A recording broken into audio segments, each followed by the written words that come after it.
Hello and welcome to the fortress. Well, actually, welcome to the Rila Monastery. The monastery is sandwiched between a near vertical mountain cliff on one side and a near vertical drop on the other, and there is only one way in and one way out. As I approached, I had the feeling that there was an equal chance of getting a blessing out of those walls or an arrow between the eyes. The monastery has a long and colorful history. The original monastery was set up by the followers of John of Rila as a place where to stay while learning from the holy man. John of Rila was born in 876. He was ordained as a priest at 25 years old, but then chose the ascetic life of a hermit. As his fame as a holy man and healer spread across the Balkans, Tsar Peter I of Bulgaria made the journey to the Rila Mountains, hoping to see the holy hermit. As the story goes, the Tsar sent gifts of food and gold to John. John accepted the food and distributed it among the people, but sent back the gold. John advised the ruler that a hermit has no use for gold, unlike kings that should use it to protect and care for the people. John of Rila travelled quite a bit after his passing. This was the time of the cult or veneration of the relics. Relics were objects, bodies or body parts that belonged to or were associated with the Christ, the Holy Mary, disciples, apostles and saints. People would travel long distances to visit a church holding an important relic, and hosting such a relic was a great honor. Not to mention also a source of revenue as people flocked in from near and far. So the body of John of Rila went to Sofia. Then King Bela III, the King of Hungary, took it to Ostrogom, probably around the 1180s.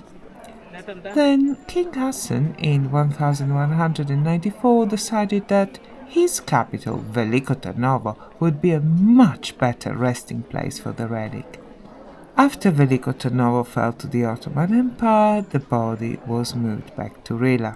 The monastery itself had a difficult life too. It was raided by bandits numerous times, burned, destroyed, rebuilt, had its lands confiscated, returned and confiscated again. It survived the coming and going of empires thanks to some very skillful diplomacy and a few powerful patrons. As you enter, you are greeted by a large yard, which is surrounded by the living quarters built against the monastery walls.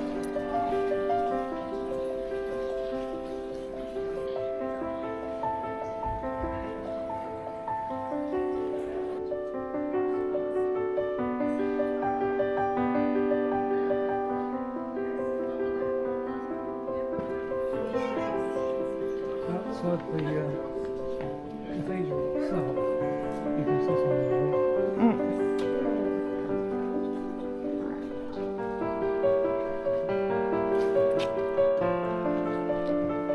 the The church is the center of attention. It was built in the 19th century. The frescoes are the work of artists from the Bansko, Razlog and Samokov schools of iconography.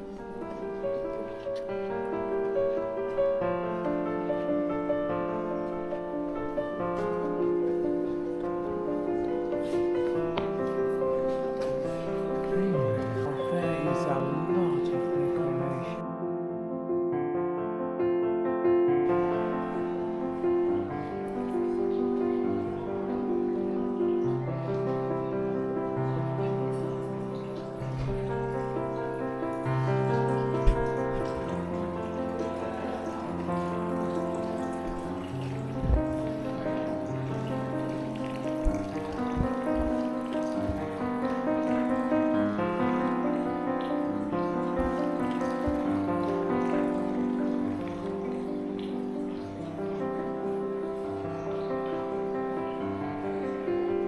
this is an interesting icon. This is an icon of the Archangel Michael.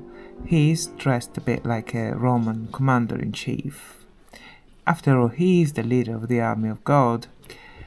Here he is holding a sword in one hand and a soul in the other. He decides if the good deeds outweigh the bad deeds, and therefore if the soul should be sent to heaven or cast down to the waiting devils.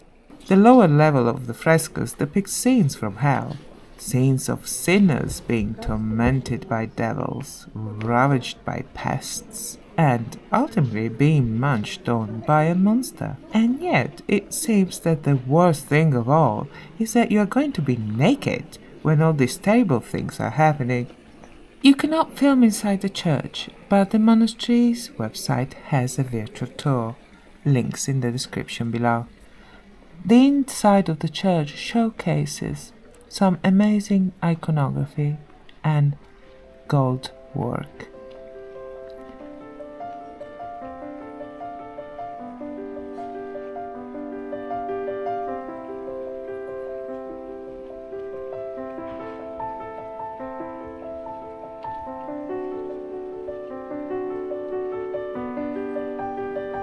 The only surviving structure from the Middle Ages is this, the Rila Tower. Rila was a local lord and benefactor of the monastery and paid for the tower to be built. The tower has a dark history. The Serbian Tsar Stefan Dusan went on a bit of a tour of the Balkans and expanded his domain to include Rila's lands and the city of Melnik, video coming soon. Rila did pledge allegiance to Dusan, but Dusan was not convinced, and according to local sources, assassins paid by Dusan entered the tower under the cover of night and killed Rila in 1342. The Rila Monastery is a very important religious center, but also a literary center. Since very early in the life of the monastery, the monks played a vital role in preserving Bulgarian history and literature.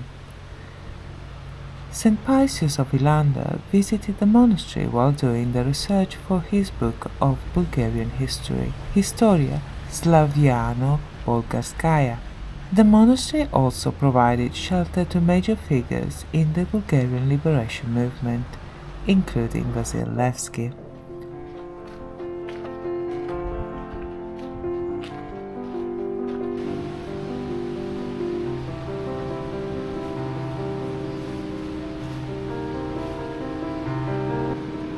And of course, you can pick up some tasty souvenirs.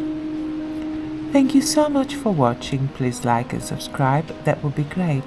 I publish this type of videos in English on Tuesdays, Italian on Wednesdays, and in Bulgarian on Thursdays. Thank you so much for watching. Have a lovely day. Bye bye.